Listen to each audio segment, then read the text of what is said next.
జీవితంలో మనకు బాధ కలిగించే సిచ్యువేషన్స్ చాలా వస్తాయి. కొన్నిసార్లు మనం తట్టుకోలేక ఏడ్ చేస్తూ ఉంటాం. నేను ఎందుకు ఏడ్చానో ఈ వీడియో లాస్ట్ లో చెప్పేస్తా, చూసేయండి. Good morning guys. పొద్దున్నే మా అక్క అయితే నాకు ఏబీసీ జ్యూస్ అయితే తెచ్చేసింది. ఆమ్లా బీట్రూట్ క్యారెట్ అనమాట. దీని టేస్ట్ వచ్చేసి ఎలా ఉందంటే చాలా దరిద్రంగా ఉంది. పొద్దున్నే కిడ్నీల్ని అదే ఇడ్లీని పీనట్ మిక్స్డ్ పేస్ట్ తో అయితే తినేసాను. అదే పల్లీల చట్నీతో తిన్నాను. అలా సరదాగా బయటికి షికార్కి వచ్చేస్తే నాకు ఇవాళ ఫ్రెండ్షిప్ డే అని తెలిసింది. ఏ మాత్రం లేట్ చేయకుండా నా బెస్ట్ ఫ్రెండ్ గారి దగ్గరికి వెళ్ళైతే నేను ట్రిపుల్ సీన్ అయితే క్రియేట్ చేస్తాను. వీడిది నాది 10 years ఫ్రెండ్షిప్. దిష్టి పెట్టకండి. ఎండలు చంపేస్తానని చెప్పి హైడ్రేషన్ కోసం కొబ్బరి బొండం అయితే తాగేశాను. అప్పుడు తెలిసింది ఏంటంటే ఇవాళ సండే అని. సండే కూర లేకపోయినా ఉంటాను కానీ చికెన్ కూర లేకపోతే మాత్రం ఉండలేను. ఫ్లేవర్ కోసం ఆకులు దమ్మంటే గడ్డి తెద్దాం అనుకున్నా, చెప్పించుకుని కొడతారని చెప్పి కొత్తిమీర తెస్తాను. ఒక అబ్బాయి ఏడుస్తున్నాడంటే దాని వెనకాల చాలా కారణాలు అయితే ఉంటాయి. ఫ్యామిలీ ప్రాబ్లమ్స్, ఇంకా ఫైనాన్షియల్ ప్రాబ్లమ్స్. కానీ నా ఏడుపుకు మాత్రం కారణాలు అయితే ఇవే.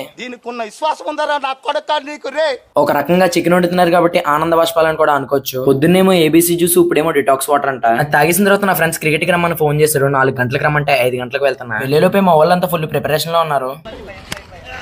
ఈవినింగ్ టమాటాలు కొనుక్కోవడానికి మార్కెట్ కి వెళ్ళాను. ఇక్కడ చెంటుగాడు వాడికి నచ్చిన చోట పడుకుంటున్నాడు అనమాట. ఎప్పుడైనా షాపింగ్ వెళ్తే మన లేడీస్ ఏమో షాపింగ్ చేస్తారు, మనం ఏమో ఇలాంటి సీట్లు ఎక్కడ ఉన్నాయని ఎదురు చూస్తూ ఉంటాం. కాకినాడలో ఖాళీగా ఉండడం ఎందుకని చెప్పి నేను డిమార్ట్ కి వచ్చేసాను. ఇక్కడికి వచ్చిన తర్వాత కుదురుగా ఉండడం నా వల్ల కాదు. ఎండలు ఎంత దారుణంగా ఉన్నాయంటే అంత పెద్ద డిమార్ట్ లో కూడా డ్రింకులు లేవు. ఆకలేస్తుందని చెప్పి ఈ స్ట్రీట్ కి వచ్చేసి నేను వెజ్ మంచూరియా అయితే తినేసాను. పక్కనే ఏదో ఈవెంట్ జరుగుతుందంటే చూడడానికి వచ్చేసాను. వాళ్ళైతే అదర కొట్టేశారు.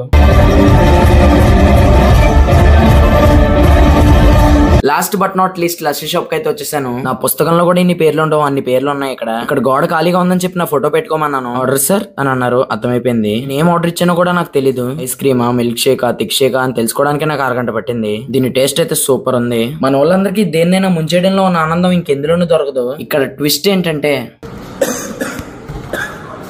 ఈ వీడియో పొరపాటును కూడా మా మమ్మీ చూడకూడదని కోరుకోండి. బయటికి రాగానే నా బంగారం ఎంత అందంగా ఉందో చూడండి. జీటీని అనుకుంటున్నారా? పక్కనే ఉన్న నా స్కూటీ. ఈ దగ్గు తగ్గదులే కానీ నేను లవంగం వేసుకుని పడుకుంటా. మీరు కూడా పడుకోండి. Good night.